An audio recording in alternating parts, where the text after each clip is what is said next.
So the endless debate of whether titanium hammers are worth it. So this is a DeWalt MIG welded hammer, and this is a stiletto tie bone 2. And both of these are 15-ounce hammers, but the deceptive thing about hammer weights, when they give them to you, they always are referring to the head, the hammer head weight.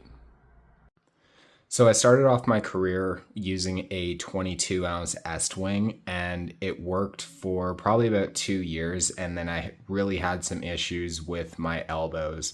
And after that, I transitioned into heavy civil formwork, and I picked up this hammer.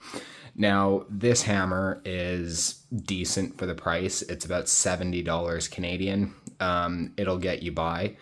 However, this thing vibrates a lot, and it vibrates more than an Estwing. And when it comes to issues with your elbows hurting, your wrists hurting, stuff like that, there's more factors involved than just the actual weight of the head of the hammer itself. I don't know what it is about these DeWalts, but they vibrate a lot, and even compared to something that's heavier like an Estwing, you're still going to have some issues along the lines with vibration, stuff like that, your elbows hurting, and that is really depending on what you do.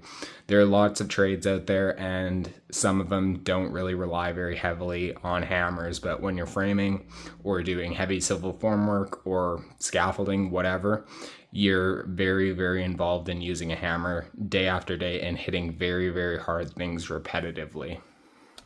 So I'm not an expert on materials by any stretch of the imagination, but these stilettos are made purely of titanium.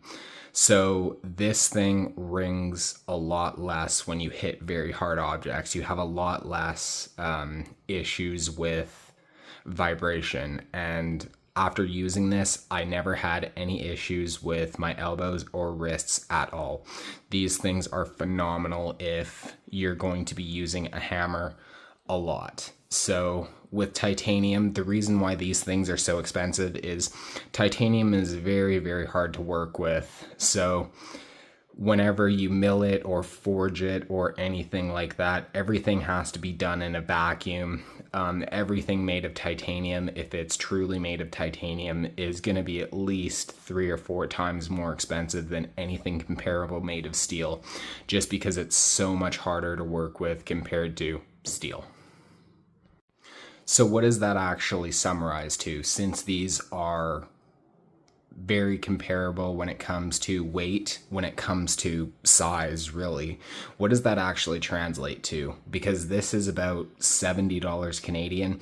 These are about $300 Canadian. You can buy them on buy and sell sites for like $100, or there are other generations that come out that are a bit improved, like you can change the handle on the stilettos.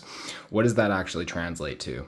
So these things are going to be very, very desirable because they're much less taxing on your body, especially when you're talking about framing or concrete work, where it's very, very rough on your body, no matter what.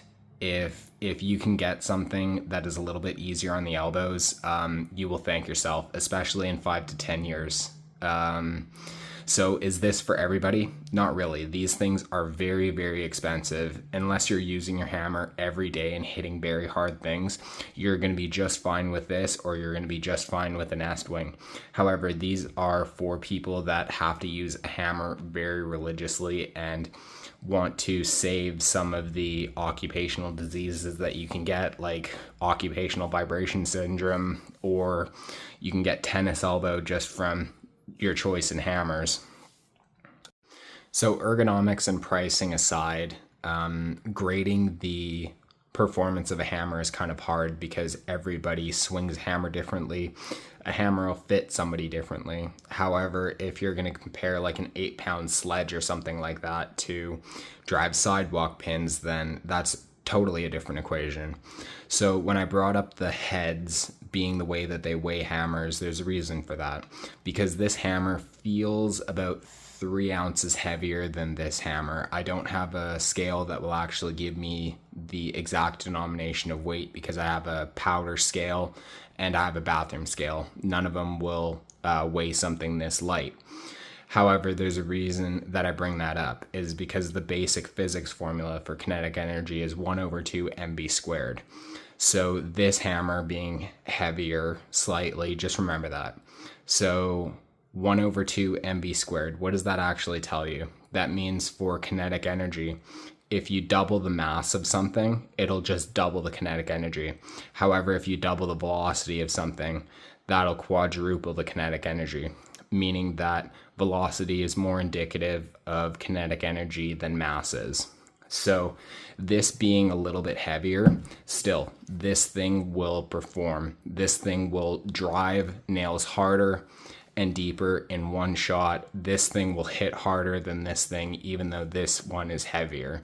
And I think that's the biggest argument for going lighter. Ergonomics aside, everything like that aside, it's much easier on the body, but also it performs a lot better. So hopefully all of that helps in making a decision in what kind of hammer you're going to run out and buy. Anyway, thank you very much for watching and have a good one.